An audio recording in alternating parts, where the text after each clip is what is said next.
হাল আতা আলাল ইনসানি হিনুম মিনাদ দাহরি লাম ইয়াকুন শাইআম মাযকুরা। কেন এত অহংকার তোমার? এমন ছোট্ট ছিলা, উল্লেখ করার মতো তোমার কিছুই ছিল না। আমাদের জন্মের ইতিহাসটা যদি খেয়াল করেন, অহংকার করার কোনো সুযোগ নাই। কোন ঠিক কিনা? ছোট্ট নাপাক থেকে পানি থেকে এসেছি। ইয়াখরুজু মিন বাইনি সুলবি ওয়াত তারায়েব, বাবার পিঠ থেকে মায়ের গর্ভের মধ্যে তোমারে নিয়েছে কে? এক ফোঁটা পানি ছিল, সেটাকে আল্লাহ ফি কারারিম মাকিন, আরেক জায়গায় বলেন ফি যুলুমাতিন সালাস, ইন্টেনসিভ সেফগার্ডের মধ্য দিয়ে তিনটা প্যাকেট করে তোমার মায়ের পেটের ভেতরে তোমার লালন পালন করেছে কে? এক হলো পেটের প্যাকেট, দুই হলো জরায়ুর প্যাকেট, তিন হলো ফুলের প্যাকেট। ফুল চিনেন? বাচ্চা বের হওয়ার পর একটা ফুল বের হয় না? সুবহানাল্লাহ কইতে মন চায় না? আল্লাহ বললেন একেবারে ক্ষুদ্র পানির ফোঁটা ছিল, সেখান থেকে স্পার্ম ড্রপ থেকে আর ওভাম থেকে তোমারে আমি বানালাম, শুক্রাণু আর ডিম্বাণুর মিলনে আমি তোমারে বানিয়ে দিলাম জাইগট। জাইগট থেকে বানালাম এমব্রয়ো। এমব্রয়ো মানে ভ্রূণ। ভ্রূণ চিনেন তো? ভ্রূণ চিনেন না? আমার এমফিলের রিসার্চে ভ্রূণের উপর, the embryological development of human being, how the very little embryo develop in mother womb. মায়ের পেটে ছোট্ট ভ্রূণটা বড় হতে হতে ইনিশিয়াল স্টেজ গুলো পার হয়ে 10 মাস 10 দিন পরে কেমন করে আল্লাহর জমিনের আলো দেখতে পায়, এটার উপর আমার রিসার্চ। আল্লাহ বললেন তোরে বানালাম এমব্রয়ো, ছোট্ট ভ্রূণ, সেখান থেকে আমি বানালাম আলাকা মানে ব্লাড ক্লট, জমাটবদ্ধ রক্ত। ছোট্ট ছিলা তুমি, বর্ষাকালের ব্যাঙের বাচ্চার মতো তুমি ছিলা। জোরে কোন ঠিক কিনা? বর্ষার পানিতে ব্যাঙের বাচ্চা তো আর আপনারা দেখেন নাই না? দেখছেন? কি কালার? কালো কালারের ব্যাঙের বাচ্চা, খালি দৌড়ায়। আমরাও এরকম ছিলাম, ছোট্ট জোকের মতো ছিলাম, মায়ের জরায়ুর দেয়ারের মধ্যে লেগেছিলাম। আল্লাহ বললেন সেখান থেকে 40 দিন পর তোকে আমি বানালাম আলাকা, রক্তপিণ্ড। তার 40 দিন পর আমি বানালাম মুদগা, এ লিটল ফ্ল্যাশ, ছোট্ট এক গোশতের টুকরা। তার 40 দিন পর তোর ওই ফ্ল্যাশের মধ্যে, গোশতের মধ্যে আমি স্কেলিটন ঢুকিয়ে দিলাম। আল্লাহু আকবার। স্কেলিটন মানে কঙ্কাল ঢুকিয়ে দিলাম।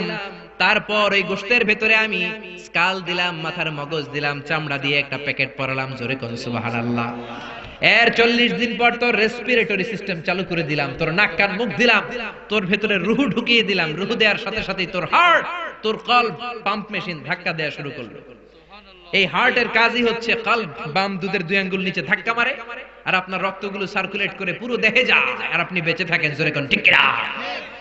এজন্য বিশ্বনবী বললেন আলা ইন্না ফিল জাসাদি লামুদগা ইযা সালাহা সালাহাল জাসাদু কুল্লু ওয়া ইযা ফাসাদাত ফাসাদাল জাসাদু কুল্লু আলা ওয়া হিয়াল কলব। দেহের মধ্যে একটা গোশতের টুকরা আছে সবচেয়ে দামি, ওই টুকরা ভালো হলে পুরো দেহটা ভালো হয়ে যায়, ওই টুকরা পচে গেলে সব পচে যায়, ওটার নাম হলো কলব। কি নাম? এজন্য আল্লাহ বললেন আলা বিযিকিরিল্লাহি তাতমাইন্নুল কুলুব। দুনিয়ার কোন জিনিস দিয়ে আল্লাহর দেয়া কলবের খাবার হয় না, প্রশান্ত হয় না, একমাত্র জিকির ছাড়া। লা ইলাহা ইল্লাল্লাহ ইন্নাকা বাহিনার কারিগর, আয়না বসায়া দেহে মোর। আরে তোর বাবার কলবে আয়না নাই, তোরে কি আয়না দিব? আল্লাহ বললেন আয়না ফায়না কিচ্ছু না, কলব প্রশান্ত করার প্রেসক্রিপশন কোরআন থেকে নাও। আলা বিযিকিরিল্লাহি তাতমাইন্নুল কুলুব। দুনিয়ার কোন জিনিস দিয়ে কলব ঠান্ডা হয় না, একমাত্র জিকির ছাড়া। কোন ঠিক কিনা? আল্লাহ বললেন ছোট্ট স্পার্ম ড্রপ বীর্যের ফোঁটা থেকে এত বড় তোরে বানিয়ে ফেললেন কে? তারপরে কলবের পেছনে দিলেন লাঞ্জ, ফুসফুস। ফুসফুসের কাজ খালি দম নেয় আর দম ছাড়ে প্রতিনিয়ত। খানি আইরে মানুষ রঙিন ফানুষ, রঙিন ফানুষ আইরে মানুষ। পড়েন আল্লাহু আকবার। আল্লাহ বলেন তাকিয়ে দেখ, দামি দামি অঙ্গগুলো ভিতরে দিলাম, বাইরে দিলাম না। কলিজা, তোর ফুসফুস, তোর হার্ট যদি ভিতরে না থাকে বাইরে থাকতো, কাক আইসা টান দিয়া লইয়া দৌড়। ঠিক কিনা? আপনার কলব যদি বাইরে ঝুলে থাকতো, কাক এসে চিল এসে টান দিয়ে নিয়ে যেত। জোরে বলেন ঠিক কিনা? আল্লাহ বললেন তার নিচে দামি দামি অঙ্গগুলো দিলাম, লিভার দিলাম, কলিজা, 3 কেজি ওজনের কলিজা আল্লাহ মায়ের পেটে থাকতে সেট করে দিলেন একটা পার্টিশন দিয়ে। ভেতরে একটা লিকুইড আছে গ্লাইকোজেন। আপনি যখন দৌড়ান আপনার ইনস্ট্যান্ট এনার্জির দরকার হয়, এটা মুহূর্তের মধ্যে এনার্জি সাপ্লাই করে, আপনি শক্তি পান আর দৌড়ান। জোরে কোন আল্লাহু আকবার। এরপরে তার নিচে দিলেন গল ব্লাডার, পিত্তথলি, তিতা টিতা যা খান সব করলার রসটাই না আল্লাহ ওটার ভিতরে ভরে দেয়। কোন সুবহানাল্লাহ। তারপরে স্টোমাক দিলেন, দুই দিকে দুইটা ফিল্টার দিলেন, মাইক্রোস্কোপিক ন্যাচারাল ফিল্টার, যেগুলোকে বলে আমরা কিডনি, যকৃৎ, জোরে কোন ঠিক কিনা? এগুলো না দিলে আপনি বাঁচতেন? মায়ের পেটের ভেতরে সব সেট করলেন কে? এজন্য সব সময় প্রশংসা কার? জিকির কার? নাকি দাদা হুজুরের?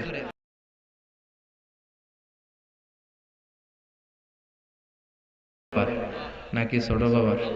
সব প্রশংসা কার? সব সময় ভয় করব কারে? কোরআন এবং হাদিস থেকে বলেছি, বানিয়ে কিছু বলি নাই।